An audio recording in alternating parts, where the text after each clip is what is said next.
Guys, it is finally my season. It's October, it's fall, it's sweater weather, pumpkin everything, spooky movies, candles burning, love it. I'm the most powerful during this time. Sorry for the dark lighting. Speaking of, it is very rainy and cold and overcast today, hence the sweater. But we're powering through, we're pushing on, we're filming. Obviously none of this is related to the video, but because it is October, let me know what kinds of spooky, October-y, Halloween-y videos that you guys want me to do for you. I know that a lot of you guys are interested in like my personal life and like my tarot reading and like things like that. I'm not big on tutorials, but I love talking, you all know. So like, let me know in the comments below, because it's my time, it's my season, I'm here for this, let's do it.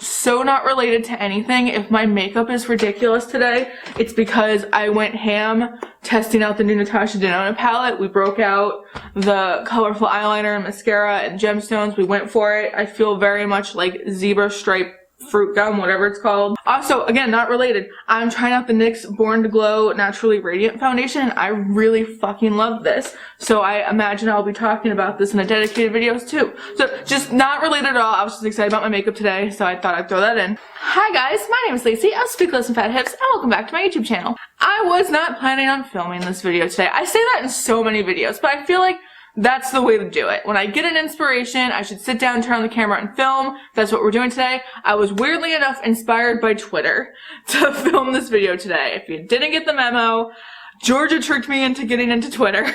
Georgia tricked me in that she was like, why don't you handle the Half Cousins podcast Twitter? And I was like, okay, because I'd been very anti-Twitter before that point. And then I got really into it and I made my own Twitter, and now it's a problem because I just shit post constantly. Sorry about that. I actually was waking up and ready to film a completely different video today. But I saw like this topic of like things I'm going to touch about in this video on Twitter, and I was like, oh, we need to talk about this.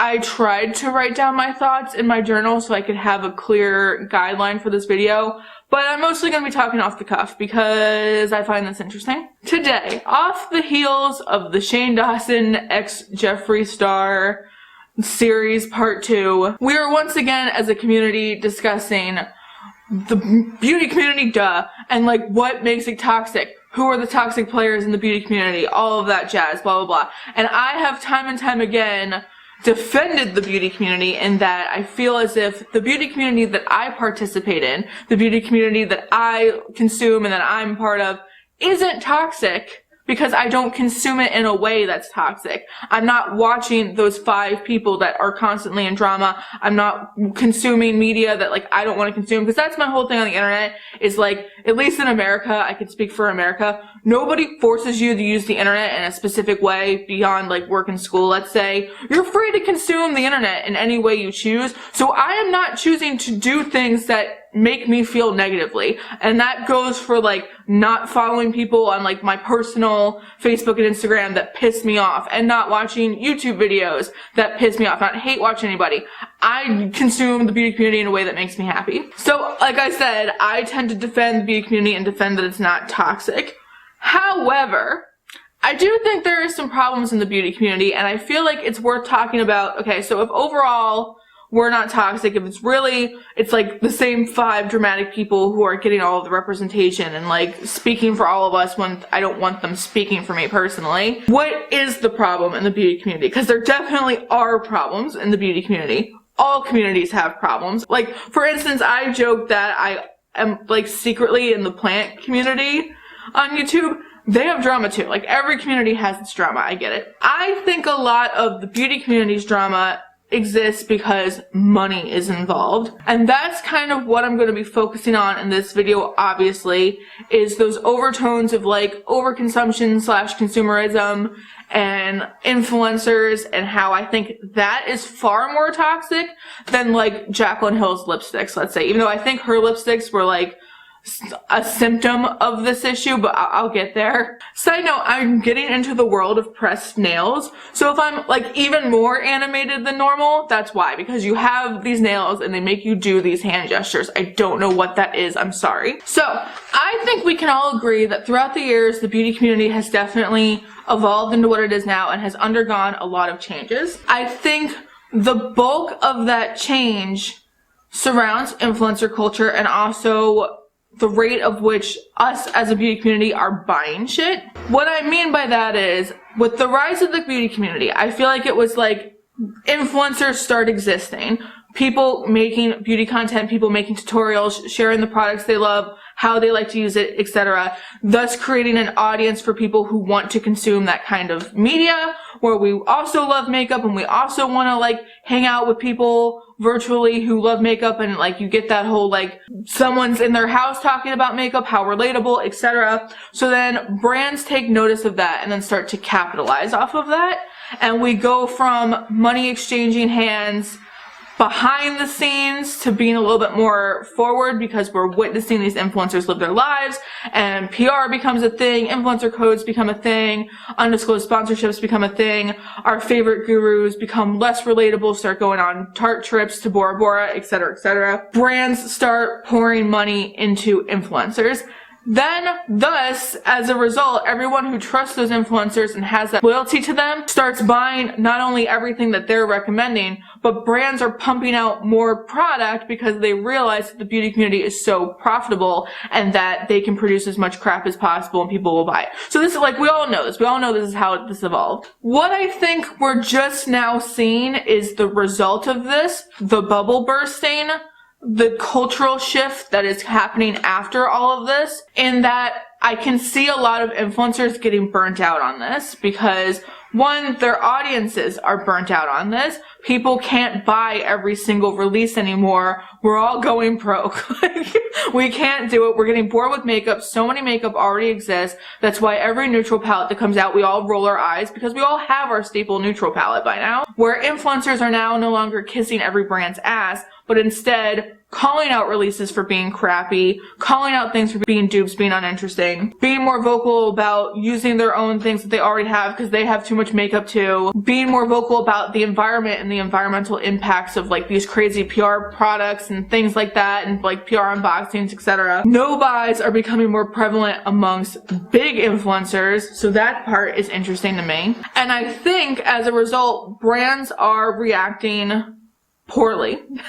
They're not reacting in a way that their audiences want. They're overcompensating to get back lost profits, because I have to believe beauty community profits are slowing down or decreasing. I can't imagine that profits overall are as good as they were in the midst of like everybody having a Morphe code, everybody trusting everything an influencer said, etc., etc. I imagine the return on investment for brands sucks right now in terms of investing into influencers, because everybody is more critical of makeup right now. How could we not be more critical of makeup right now? Everybody, from like top tier influencers to like casual makeup consumers who are noticing that drugstore prices are increasing over the years, we're all affected by this crazy rate of overproduction and overconsumption, that we all have fatigue and we're all becoming more critical, which I feel like is what gave rise to a lot of beauty channels becoming more commentary focused, but I'll get on that in a minute. So brands can't deal, and they're changing up their tactics a little bit, which is truly what inspired this video, because the hottest topic right now in the beauty community, in my opinion, as someone who does YouTube and also someone who has a podcast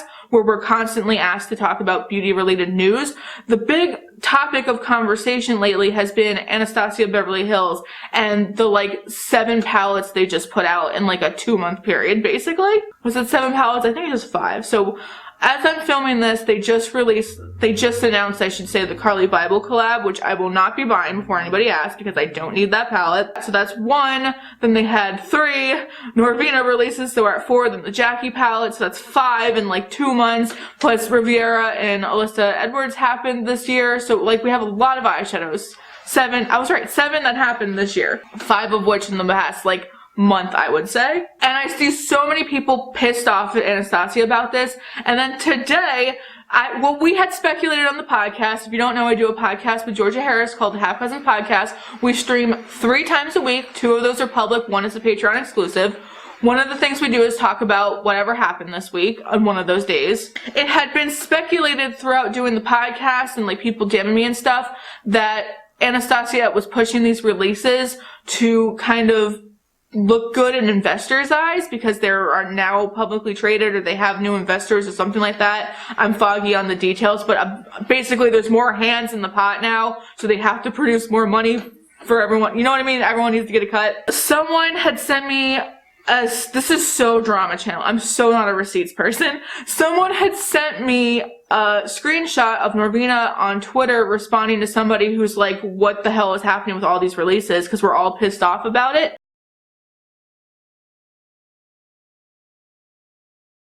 And Norvina basically is like, we have to do it to keep consumers' attention, is I believe the wording that she used. So a lot of people have been saying that ABH's constant releases is cheapening the brand or is making it more like Colourpop. And I think that's because brands who push out too many releases, we don't talk about because it's not interesting anymore. Whereas when ABH was still only putting out a couple things a year, it was really exciting because they weren't doing that. So you notice the brands that are doing it less often because when they do release, it's more special and more thought out. Now ABH is kind of like every other middle tier brand, and we have makeup fatigue. We're going to use that word one more time. So that's one of the ways that I feel like brands are reacting poorly to this whole like bubble popping of overconsumption, is that they're like, oh, sales are down, we should just push out more and more stuff so that influencers will talk about it and consumers will want it and it'll keep people's attention, blah, blah, blah. And the problem is now we have too much stuff, so that doesn't work, because I know for me, like, so personally, I can only truly comment on my own experience. I know I'm buying less makeup than I was in 2016. My Instagram might suggest otherwise, but really I've created a separate makeup budget for myself, and I really try to limit myself on what releases I'm getting. I've stopped completely doing pre-orders. I will get the thing when it's available. I'm no longer engaging in pre-orders. I don't set alarms for releases anymore. I don't, like I used to get obsessive about makeup releases. It used to become an obsessive thought in my head. I would see a new makeup thing and think, oh my god, I have to have this. My collection needs this. What if I don't get it? Total FOMO thoughts. And it was like the obsessive thoughts wouldn't go away until I bought the item. I have very much trained myself to knock that behavior off and allow releases to be released and like let everybody else get their hands on it first and like hear if it's actually good or not. See swatches, see makeup looks, get an opinion, and then decide, do I need it or not? Or allow myself to understand, hey, there's going to be an opportunity for me to get this at a cheaper price. Is it worth my full price? I've gotten cheaper with how much I'll spend on makeup as well.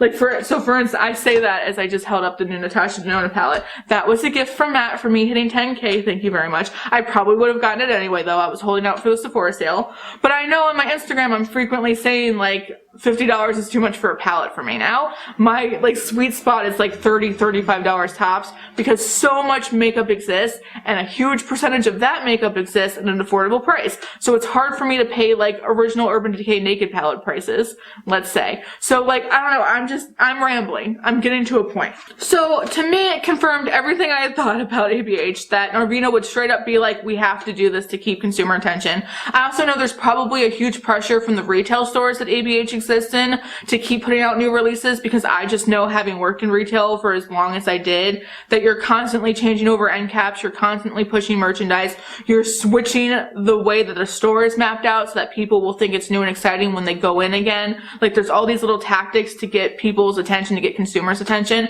So I get where she's coming from, but I think just from what I've noticed, like beyond myself, people aren't reacting positively to this like push of new releases, because I think brands think people are buying less, so we must produce more interesting things for them to buy, and they're not kind of understanding this whole makeup fatigue thing. I don't think that they get that the bubble has bursted, and why would they? Because they're profit motivated. They want everyone's money. They don't care that we don't have storage for it. They want us to figure it out and still buy their new product anyway. Like that, I get it. It's all about money. Like I get it. So that's the one thing that I'm noticing that is a source of tension and or drama in the beauty community, is that there's too much stuff.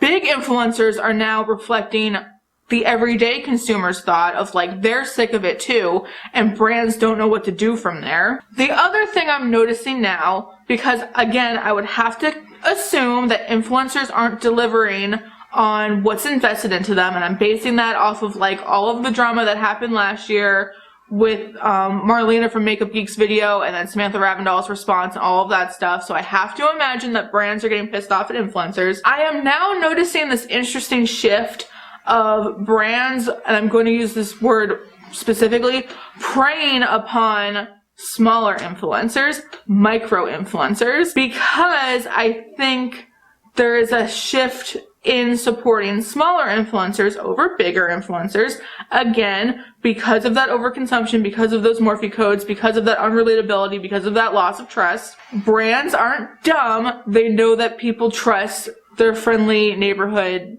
smaller micro influencer because we're relatable again. The same way that those big influencers were relatable once upon a time.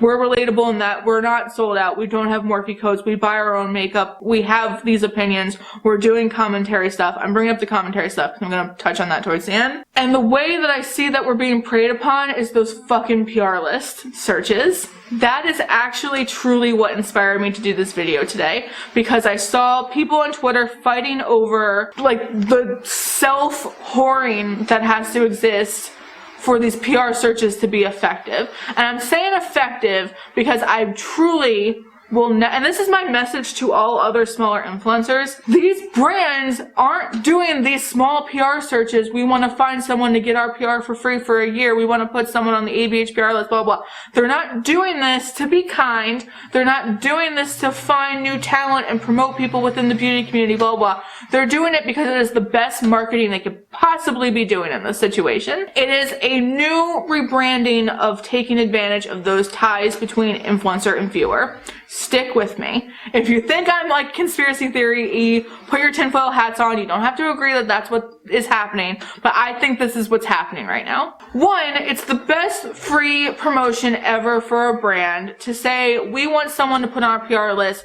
Tag yourself in this post, tag your favorite whoever in this post, repost it on your own page, repost your own looks using our products, blah, blah, blah, because it's free promotion. That's what PR is at the end of the day. It's a business transaction. Brands aren't giving you shit out of the kindness of their heart. They're giving you a product in exchange for some kind of return on that product, being featured in a video, being talked about on social media, doing eye looks with it, telling other people to buy this product. You're not getting free makeup because brands like you.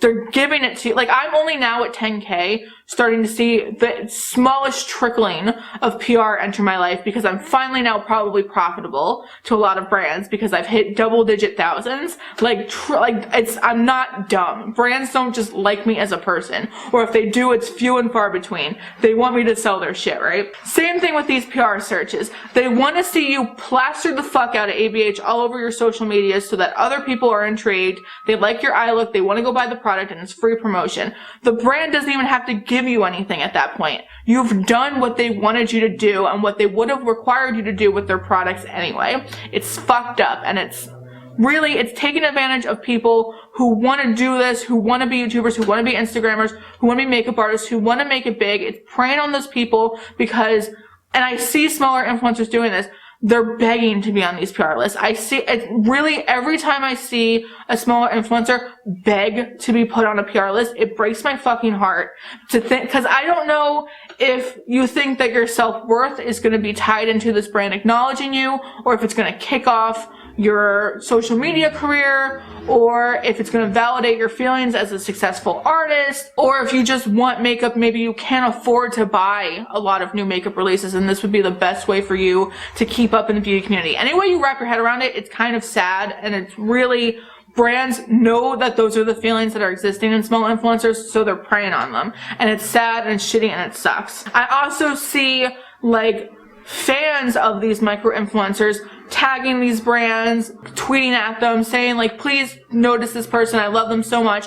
And that's why I'm saying that it's preying on that trust between micro influencers and their audiences, because I do think we have slightly more intimate of a relationship. There's less people watching us, so we can remember who our like squad is, for lack of a better word. We know who's in our comments. We know who supports us. We're friendly with you guys. Like me, for instance, I answer pretty much most of my DMs. Like, I know who you are. It means more to see one of you guys who has supported me wanting me to be supported by brands. That just makes sense. You want the people that you love to be supported by brands. It's a natural progression of how to be successful in the beauty community, right? I feel like that's where the drama is in the beauty community now. It's not so much who's tweeting about who's Snapchatting about what, this person's shading this person, this whatever the fuck. Like, that's still always going to exist because drama is always going to be interesting, and if you're a public person, you're always going to have every move you make be hyperanalyzed by the people who watch you. Experiencing that myself. I get it, but I truly think the problem now is that the overconsumption and overproduction of makeup, that bubble has popped. Influencers are reacting to it. Consumers are definitely reacting to it.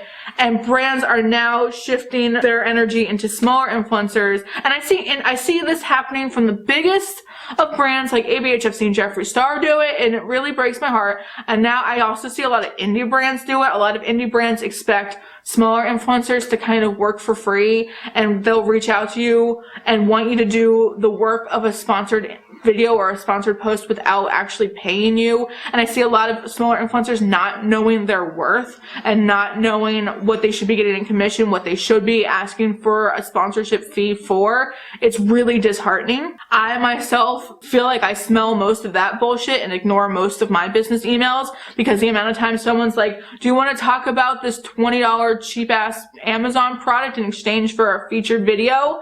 No, I'll just buy it myself if I wanted it. Fuck off. But I see a lot of influencers feel like, oh my god, a brand is noticing me. They're gonna give me stuff.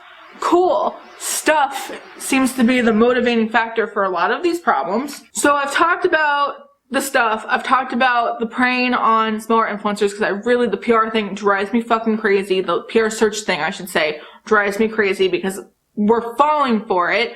We're giving these brands everything they want. The final piece of what I think is the problem right now versus like everything that I expect the Shane Dawson series to be. I don't know. I'm like trying to be open-minded, but I have a feeling. Anyway, now there's this weird pushback within smaller influencers themselves, and it's weird to watch and it's weird to be a part of. I've been seeing a lot of smaller to mid-tier YouTubers, some of which are people who I would consider my friends, kind of now fighting back against the way that the beauty community is responding to all of this shit. Stay with me. As a result of all of this sketchy stuff happening, as a result of everybody's wallets being preyed upon, everybody's emotions being preyed upon, these parasocial relationships being preyed upon, there has been a rise of commentary style videos in the beauty community, like what I'm doing now, of people not talking so much about, hey, I really like this NYX foundation, blah, blah, blah, and more so being like, isn't it fucked up how X brand is doing X thing? Let's talk about it critically. Because all of us are so sick of all of this, and we're feeling all of the effects of everything that I've just described. Because it's really every day we have to navigate a new way that the beauty community is trying to prey upon our money. And it sucks, and that's capitalism, baby. Like, there's always going to be that factor, but we're becoming more aware of it, and we're talking more about it, and it's interesting to watch. It's interesting to watch how brands are responding to us becoming more socially aware. It's interesting to watch how bigger influencers are reacting to us becoming more socially aware, and how smaller influencers are being preyed upon as we become more aware of all of this crap. So there's been a rise of commentary type of videos, and people being more critical of releases, people becoming more critical of overconsumption, people being more critical of other YouTubers, and we're no longer taking things at face value. And I hate when I hear the narrative that commentary videos or drama videos or whatever are inherently negative, and I've heard a couple people say, well, I don't want to make commentary videos because I don't want to be negative, and that I hate thinking about it that way. It's very much of the mindset of like, I don't like following politics because it's negative. And I know people who do that, and that's perfect. If you're that kind of person who can't watch the news because it makes you sad, like fine, valid. But I'm not that kind of person. I can't take everything at face value. I can't just allow myself to be sold to constantly in every aspect of my life, especially in a community that I genuinely love and that I tend to keep like defending, because beauty community has done overwhelmingly more positive in my life than it has negative. I've found and created a community for myself. I've found a lot of self-expression, a lot of self-love for myself. I have an outlet for my like creative energy that wasn't being focused otherwise, etc., etc. So of course I'm not gonna just let the beauty community go into flames. Of course, I'm not gonna let a few bad actors, as YouTube would say, like dictate what happens here. I'm not gonna let brands take advantage of me. Like, of course not, because I care too much about makeup. I care too much about this community. I care too much about these issues. So we're gonna talk about it. It's only natural. That's why there's such a pushback against these kind of like self-aware commentary videos right now, and a lot of people are like, well, I don't want that, I want old YouTube, which is totally fair. You want to see reviews, you want to see favorites videos. Though I love doing both. I love doing these kinds of commentary videos on top of just talking about makeup that I'm excited about, because like that's the lowest of surface level to me. Is I like makeup, I want to talk about it. That was the whole basis of my channel, was I already buy a lot of makeup, I might as well talk about it.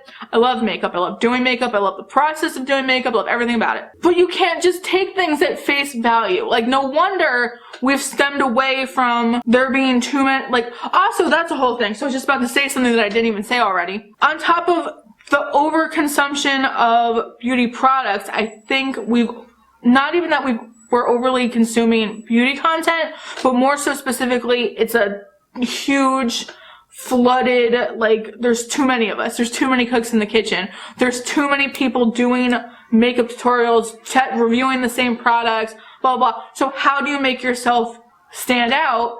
You talk about things in your own personal perspective. You give things your own personality. You weigh in on issues, and people gravitate towards that. Consumers of media and consumers of makeup products are also sick of all of the things that I just described, and they too want to be smarter about it and save more money, use what's in their collection, form opinions for themselves. They don't just want to be sheep to these mass beauty companies and blah, blah, blah. I think that is so much of why you see this shift towards more commentary type of videos in the beauty community. It's because we're all just sick of being told what to buy and what to think and who to support and who to cancel, blah, blah, blah. We're all sick of it. And we just want to be able to have the tools to navigate it for ourselves in a way that allows you to consume the beauty community positively, like I just described, where I feel like I can think critically for myself, I can consume physical makeup products at a rate that is best for me, and I can consume beauty content from people who I think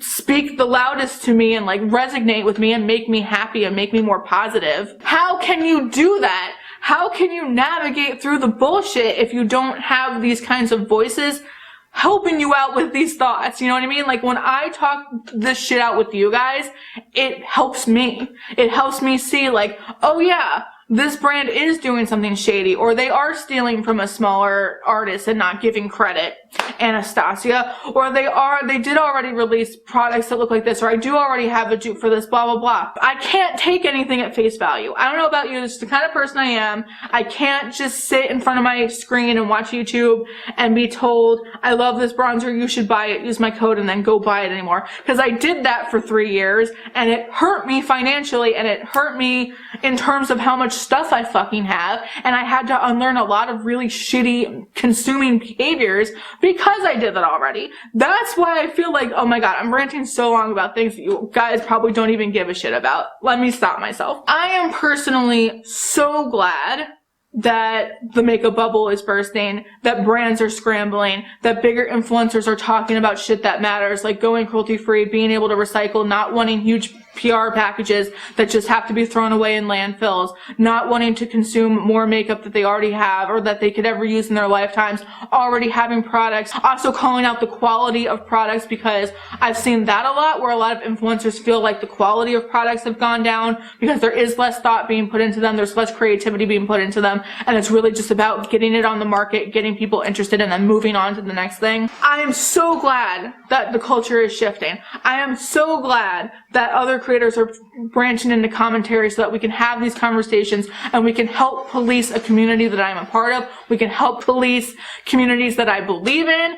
That's how you do it, baby. Like, that's how we stick it to the brands. We talk about it, we buy less shit, we consume less crappy YouTube videos. Like, I'm not dissing like smaller influencers, I'm dissing like sponsored secretly by Morphe types of videos. Like, we're not just consuming mass production recycled clone types of media anymore.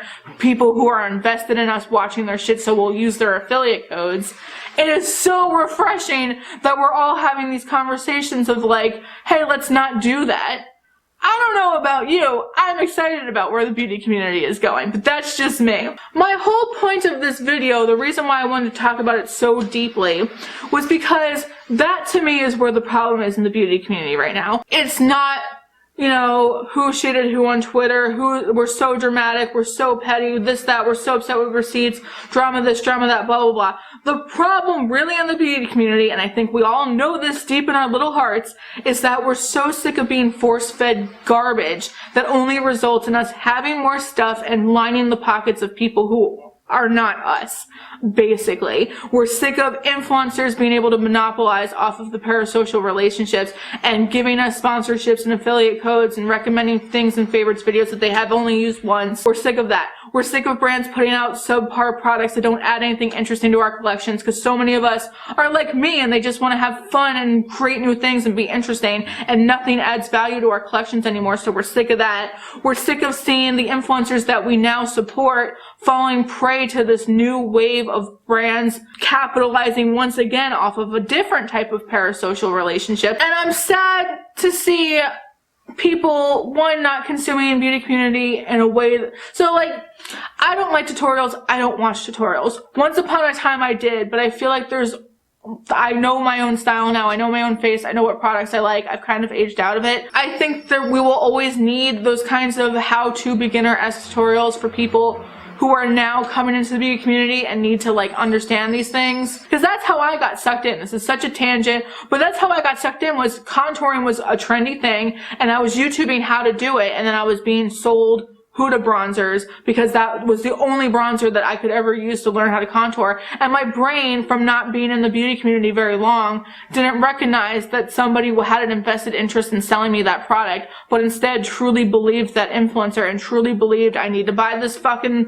$30 bronzer in order to be good at contouring. Shit. Like, you know what I mean? My point being, it makes me sad when I see, like, one, that the beauty community is stepping away from more traditional beauty kinds of videos, but two, then fighting back at their audiences or other creators for doing those kinds of things, when to me, it had to have been the natural progression. Like, there was no other way we could go about this. There's such an oversaturation of beauty right now, products and creators, where you have to be loud, you have to be distinctive, you have to be, you know, critical, you have to do something that differentiates yourself. It only makes sense, because if not, it's so overwhelming. What the fuck else are you supposed to do, right? How are you supposed to decide who to watch if you can't, like, differentiate anybody's videos from anybody else's videos, or anybody's content from being more interesting than anybody else's? There's only so much time in the day, so many videos to click on, so many reviews you can consume. You trust the people to give specific reviews, you know who, like, you know what I mean? Like, even reviews wise, I'm on such a tangent right now, bear with me guys.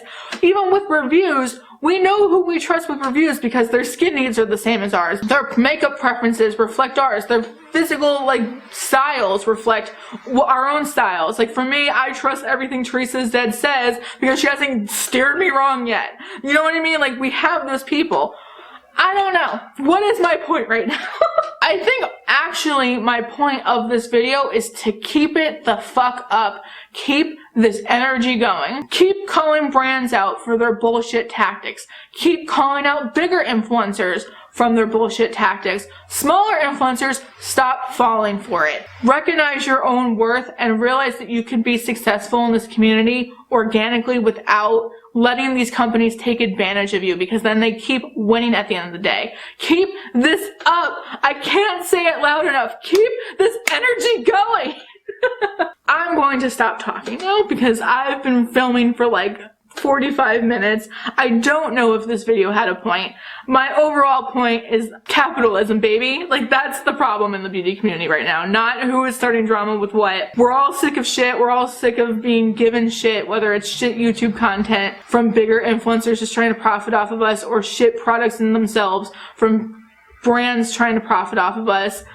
We're sick of it, and I'm so here for it. Keep it going. Keep this energy going. Call out people for being problematic. Hold brands accountable. Like, and I'm not talking cancel culture, I should say. I'm not talking about wait for everyone to slip up so we can fucking cancel them and be petty. I'm talking about when people are doing things that are wrong and are contributing to things that are systemically wrong, continue to call them out on it, because the fact that I'm making this video, the fact that I'm bringing up all of these points means that the culture is finally changing, when we are finally bursting the bubble and like thinking for ourselves and being smarter consumers and smarter content watchers. Like, I'm so here for it. Keep it up, people. We can all love makeup at the end of the day. I'm still buying so much makeup, believe me. I'm sure that my monthly makeup budget is more than a lot of people could ever fathom spending on makeup. I like makeup, that's where I prioritize my money, but we're still, you know, criticizing it when it deserves to be criticized, and we're still trying to shop more smart, and we're still trying to only support influencers that are like doing something positive, because that's the other thing. My final call to action in this video, beyond like keep the discourse up, keep calling brands out, not buying every release, is stop consuming media in a way that makes you upset. If you don't like my videos, if you hate who I am as a person, but you still find yourself watching my videos so you can dislike them, stop doing that. Don't do that for anybody in your lives. We say this all the time on YouTube, you vote with your clicks. Click on the stuff that genuinely brings you happiness or contributes positively in your life, that helps you make a smarter shopping decision, that helps you learn how to do a cool makeup look. Don't hate watch people. Don't click on things just to see how the drama unfolds. Watch things that actually contribute something positively or creatively to your life. Same goes on a micro scale. Make sure that you're following things on Instagram that only bring you joy, that don't make you feel FOMO, that don't make you feel like I need to buy this product, why not me, etc., etc. Even people in your personal life. If you're so sick of hearing your coworker talk about how she broke up with her boyfriend for the 6th time on Facebook, delete her off of Facebook or mute her feed. Like, don't consume media in a way that affects you negatively, because nobody is forcing you to do that. You're just forcing yourself. When you curate your own YouTube feeds, your own Instagram feeds, your own emails, I've unsubscribed from so many email lists. When you curate those things to just benefit you, the beauty community becomes such a more positive, fun, amazing, inspiring place to exist in. That's my message for this video. Curate the beauty community in a way that benefits you. Do not allow these brands and these bigger influencers, or the way that smaller influencers are now being preyed upon, allow you to do differently. Allow you to fall back into these negative habits that I feel like we've worked so hard to break out of. Keep the discourse going and consume media positively. That's my final thoughts. I'm sure by the time I put up this video, the second Shane video will be up, and I'm very interested to see how that whole thing unfolds and how the whole narrative unfolds, especially from somebody like Shane, who is not in the beauty community, who is going to be commenting on what he experiences. It's very like anthropology to me. I'm into it. Let me know what you guys think about these topics. Do you agree with me? Do you think that these are the issues that are actually causing drama in the beauty community right now? Or do you think it's different? Let me know. Like, let me know. Do you totally disagree with what I'm saying? Like, if you're going to disagree with me, please do so respectively. Don't just call me like a dumb bitch. But like, I'm genuinely interested to see what you guys think. I'm genuinely interested in this conversation and seeing like what we are doing to police our own community. I love it so much. I'm so here for it. If you like this video, if you like commentary types of beauty videos, and if you like me, please hit like and subscribe. You can also follow me on my Instagram, which is also Speak Less and Fat Hips. That's where you're going to get more of the traditional kind of beauty stuff, where I'm showing you guys what products I'm buying, what I'm liking in real time, PR that's now being sent to me, things like that. It helps me gauge what you guys want to see videos of. I'm also trying to get better at swatching things. Be patient with me. And also, I have a Twitter at SpookyLacy. Both will be linked down below. I'm a little bit of a shit poster, but I like Twitter. I hate to admit it, but I like Twitter. It's been fun. Pertinent information will be listed down below. The podcast, makeup on my face, etc. You know how the internet works. But other than that, that is all I have to say. I don't even know if this video was good or if I'll put it up, but I wanted to talk about this. Thank you guys so much for watching this video, and I will see you all in the next one. Bye, guys!